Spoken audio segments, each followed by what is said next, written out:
আমি তোমাদেরকে আর একটা মেসেজ দিচ্ছি, যদি তোমরা ইমানের সাথে সম্পর্ক রাখতে চাও, ইমানের ফুল, ইমানের সুগন্ধি, ইমানের আসল পরহা হলো আহলে বায়াতের ভালোবাসা। সুবহানাল্লাহ, আরো জোরে বলেন না সুবহানাল্লাহ। এই জন্য আমি বলি, টুপি, দাড়ি, পাগড়ি, জুব্বা, নামাজ, কালাম সব আছে, আহলে বায়াত নাই, তার কোনো কিছুই নাই। সুবহানাল্লাহ বলেন। সুর দিয়ে বলতে পারলাম না, সময় খুব শেষ, আল্লাহ তাআলা আমাদেরকে শেষ করে দিচ্ছি, অনেক কথা। তো আহলে বায়াতের ভালোবাসা।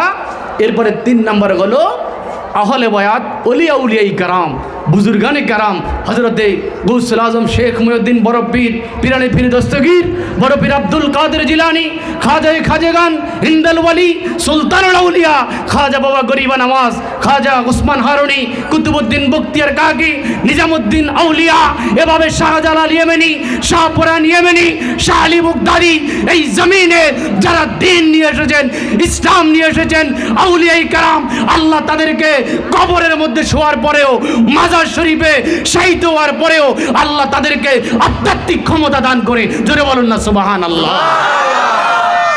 আজকে তারা মাজার ভেঙে দেয়, বলে ওলিদের কোনো ক্ষমতা নাই, ওলিদের কোনো ক্ষমতা নাই, ওলিদের ক্ষমতা নাই। আল্লাহ কোরআনে বলেছেন, ওয়ালা তাকুলু লিমান ইউকতালু ফি সাবিলিল্লাহি আমওয়াত।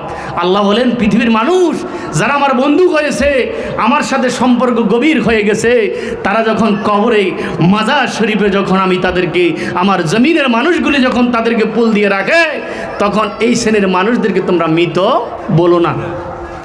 মৃত কি বলো না। তাহলে 1 নম্বর ওয়াহাবিরা গুনাহ করে, আউলিয়াই কেরামকে মরে গেছে এই কথা বলাটাও গুনাহ, এই কথা বলাটাও কি গুনাহ, ঠিক কিনা বলেন? গভীর মনোযোগ বাবা, শেষ করে দিচ্ছি। আউলিয়াই কেরামের এই জমিন, দিন যারা নিয়ে এসেছেন, দিন যারা কায়েম করেছেন, আজকে আমরা দেশের মানুষ তাদেরকে ভুলে যেতে চাই, কিন্তু আসলে ভুলে গেলে হবে না। আউলিয়াই কেরামের সাথে সম্পর্ক রাখবেন। আল্লাহ তাআলা আমাদের প্রত্যেকে কবুল করুক, বলেন আমিন।